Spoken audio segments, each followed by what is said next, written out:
Hello guys, এই দেখেন সেই মটর সিম সিদ্ধ করে রাখছি 1 বছরের জন্য। কত কিছু, যখন সিজন থাকবে না তখন আমরা এগুলো খাবো সিদ্ধ করা। এই যে প্যাকেট করে করে রেখে দিচ্ছি এভাবে। যার যেটা মাছ দিয়ে, গোশ দিয়ে, মুরগি দিয়ে বিরিয়ানি রান্না করে যে যেটা দিয়ে খান এভাবে খেতে পারবেন। যখন থাকবে না, সিজন থাকবে না, তখন আপনারা এভাবে রেখে দিবেন।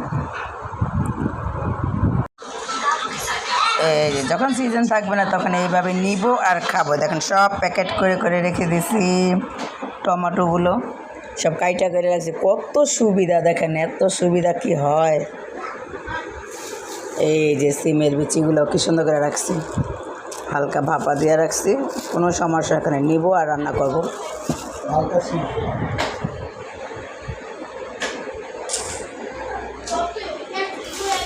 সব প্যাকেট করা। মাশাল্লাহ দিলে মাশাল্লাহ অনেকগুলো হয়েছে। হ্যালো গাইস, আসসালামু আলাইকুম। তো দেখেন আজকে শৈল মাছ দিয়ে রান্না হবে মটর শিম আর টমেটো দিয়ে। তো এখানে মটর শিমগুলো আগে থেকে সিদ্ধ করা ছিল, টমেটোগুলো আর এগুলো সুন্দর করে ধুয়ে ক্লিন করে বড় শৈল মাছ দিয়ে আজকে রান্না করব। তো এখানে আমাদের মশলা কষানো হয়ে গেছে।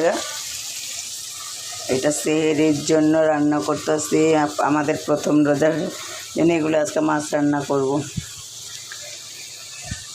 তো কেমন হবে সবাই তো বলবেন, কেমন হয়ে গেছে রান্নাটা মাশাআল্লাহ দিলে। তো মাছগুলো আমি ভালো করে আগে কষায় নিতেছি, তারপরে হালকা একটু ঝোল দিয়ে তারপরে মাখা মাখা করে রান্না করব। তো এই যে কষায় রান্না করে, আমি শোল মাছটা কষায় রান্না করলে বেশি ভালো লাগে, তাই আমি কষায় রান্না করি। জানি না কোন কোন জেলায় কীভাবে রান্না করে খাই, তো সবাই কমেন্টে জানিয়ে দিবেন কীভাবে খেতে এটা ভালো লাগে। তা আমি মটর শিম দিয়ে টমেটো দিয়ে সুন্দর করে কষায় মাখা মাখা করে রান্না করব। এই যে আমার শৈল মাছ বোনা হয়ে গেছে গা, এটা এখন নামায় ফেলবো। এই যে ধনিয়া পাতা দিয়ে ফেলছি, শেষ। মাশাআল্লাহ দিল, অনেক সুন্দর হয়েছে। সেই জন্য রান্না করেছে। তো সবাই বলবেন কে কেমন খান, আমি জানি না, আমরা এইভাবে রান্না করে খাই। অনেক সুন্দর হয়েছে মাশাআল্লাহ, খেতেও খুব স্বাদ হবে। আল্লাহ হাফেজ।